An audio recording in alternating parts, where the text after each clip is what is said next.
You're listening to Civic Media. You can tune into any of our live shows on any radio station across the state with the Civic Media app. Find us in your phone's app store and listen anytime, anywhere. This is your WXCO Daily News Roundup for Bull Falls Radio, 98.9 FM and 1230 AM in Wausau.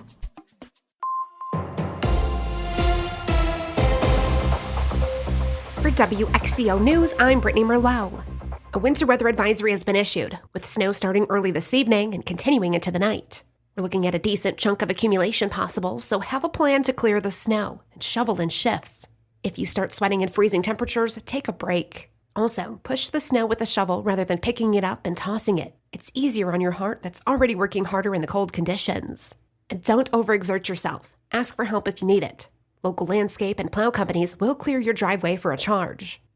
And better late than never, snowmobile trails are open up north. What seemed like forever, waiting for trails to open in the Northwoods after last winter dealt us with a snow drought. The entire 2024 season, snowmobile trails never saw enough snow for sleds to ride on.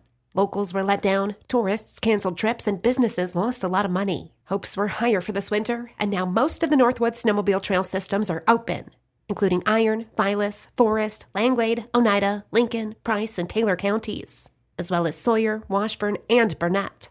Chippewa and Polk counties opened up yesterday, while Bayfield and Marathon counties have partial openings, with the Mountain Bay State Trail groomed and gates swung open all the way to Shawano County. And today, Barron and Rusk County trails open up with several Clark County snowmobile trails as well.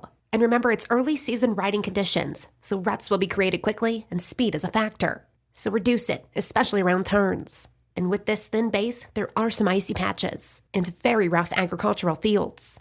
And keep an eye out and yield to all groomers on the trails. And snowmobile trails are still closed at Neilsville, Granton, Trailbuster, and Loyal Snow Angels south of Highway 98, as well as Greenwood and Clark County trails south of Highway 10 are all closed.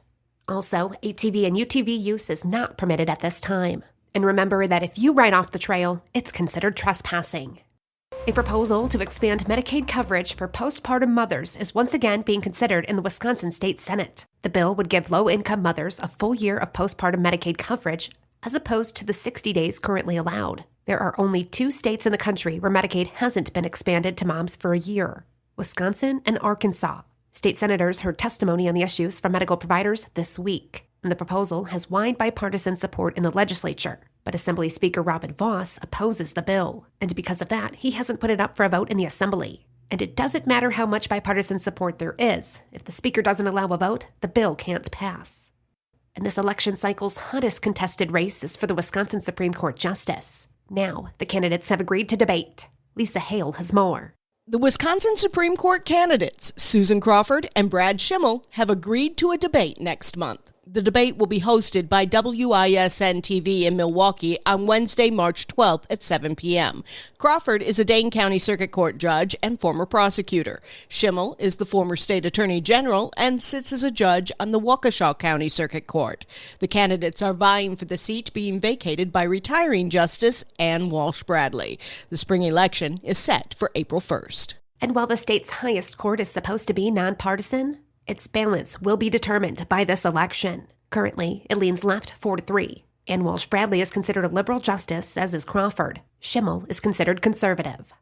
And the Wisconsin Supreme Court election this April is on track to be the most expensive judicial campaign in state history. With less than 2 months to go until Election Day, Judge Susan Crawford and Judge Brad Schimmel's campaigns have reported a combined nearly $13 million in fundraising. Judge Crawford's campaign reported a total of $7.7 million raised, and Judge Schimmel's campaign has reported about $5 million. Governor Tony Evers is touring the state and visiting Head Start childcare providers. Melissa Kay has more. On Wednesday, the governor visited locations in La Crosse, New Richmond, and Wisconsin Rapids. These visits highlight the Year of the Kid and the Evers administration's efforts to keep costs down for working families. Evers said Wisconsin's economy is strong because so many parents are able to stay in the workforce. Head Start programs are possible in part because of federal funds. If Congress decides not to do Head Start, there's nothing we could do to kind of correct that mistake. That's a 60-year-old federal program.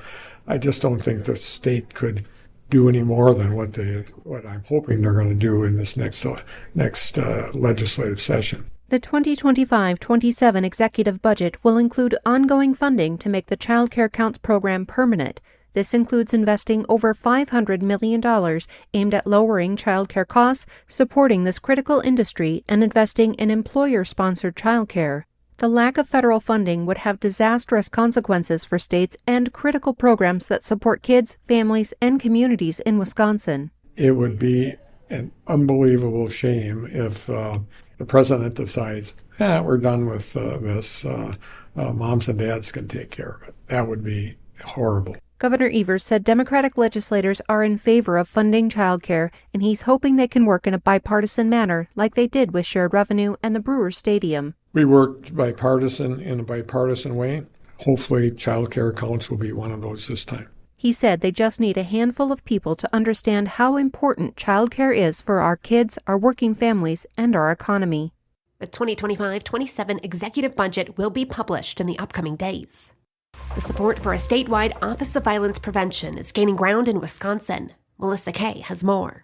Safety experts and advocates say they're hopeful it will save lives. Federal investments have historically been helpful in efforts to address the causes of violence before it happens, but with the recent Trump administration ordered spending freeze and rescinding federal grants, these efforts may be in jeopardy. Governor Tony Evers announced he is directing $10 million to the Office of Violence Prevention. The funds will come from the American Rescue Plan Act. It's still unclear whether the Trump administration will impact federal funds for programs like these. And it's tax season, and tax scams are as predictable as taxes themselves. Here's Lisa Hale with what to look out for. The Wisconsin Better Business Bureau warns of scammers posing as the Internal Revenue Service, trying to trick people into paying up or sharing personal information. If you receive a call saying you owe back taxes and pressuring you to pay with a prepaid debit card or wire transfer, this is a scam. Scammers try to push you into action before you have time to think. The IRS will allow you to ask questions and appeal. The IRS will also always contact you first by mail, not by phone or email. And it's a day to celebrate love. But with the winter weather advisory in effect tonight, you may want to rethink date night. Snow will hit hard this evening, with a hefty couple of inches already on the roads by the end of dinner, and gusty winds too. Visibility will be low, and snow will blow and drift and recover some roads. If you must travel, don't be rushed and drive slow. Take turns, roundabouts, and ramps easy. And never use cruise control. You need to be able to feel what the car is doing and if the tires are gripping. Also, have a winter weather emergency kit in your car. I'd stock things like kitty litter, a shovel, extra gloves, hand warmers, chargers, battery bank, and a flashlight.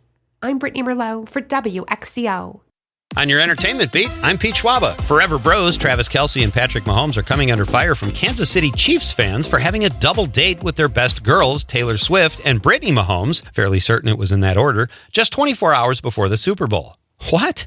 Word on the street is that Taylor Swift ordered a huge Kobe burger and French fries, and according to Chiefs fans on social media, that could be exactly why the Chiefs laid an egg in front of a worldwide audience while trying to three-peat. No idea what Kelce and Mahomes had to eat, but after seeing the way they played during the big game, I'm guessing it had lots of tryptophan. Irate Chiefs fans, most of whom I'm guessing probably never played in a Super Bowl, disapproved of the double date, insinuating that said date and hanging with girls so close to the big game was obviously the reason the Chiefs lost. If only Kansas City sports fans provided the two football players with this information beforehand. It just seems like a no-brainer to me. You can't eat 2 days before the big game. There's nothing funnier than irrational sports fans. Lord of the Rings, Rings of Power fans have been on pins and needles since October 3rd. That's when season 2 ended, and with multiple cliffhangers. Rest easy, ringlets, because the news you've been waiting for has arrived. Variety reports that Amazon MGM Studios has given the green light for a season 3. The show will shoot in London and is currently in pre-production. When season 3 drops, it will be on Prime. Here's a quick Best Picture nominees rundown. Sean Baker's Honora is about a young exotic dancer who marries the son of a Russian billionaire after a week-long courtship. Things are going swimmingly until Honora's new husband finds out his rich parents are not happy with the marriage. Some mob goons show up and hold Honora hostage while her new husband shows a serious lack of bravery and runs away. The film has a few funny moments, but too much of it is spent with Honora being kept hostage until the marriage can be annulled. I might have enjoyed it more if it didn't come with Best Picture expectations. Go see for yourself, though. Everybody has their favorite Saturday Night Night Live sketches from the past 50 years. If you're older, you might think Land Shark, The Bassomatic, or Bill Murray's Lounge Singer might be at the top of the list, but that's not the case. A new list from TheWrap.com lists the 10 funniest Saturday Night Live sketches, and the oldest one is from 29 years ago. It's important to note the Wrap's list only uses sketches from Saturday Night Live's YouTube page. Football fans hate the Kardashians. Those are the words of Kardashian leader Kim, who was referring to Tom Brady's roast last year, at which she was mercilessly booed. The boos were so thunderous, Netflix edited most of them out. Kardashian still claims she had nothing to do with that. On an episode of the Kardashians earlier this week, the former Mrs. Kanye West said she would never do a roast again because they are not good for the soul, adding that she never imagined that she would get booed. She obviously never watches her own TV show. For more showbiz fun, tune in to Nightlight with me, Pete Schwaba, weeknights from 6 to 8 p.m. on the Civic Media Radio Network. We have more snow on the way. Snow will develop this afternoon, continue through tonight and much of the day tomorrow. 4 to 7 inches of accumulation possible by the time it all winds down late Saturday. Today, snow by afternoon up to 20. Tomorrow, snow ending 29. After that, really cold through most of next week. I'm meteorologist Sean Cable. Outside now, it's 2 below zero.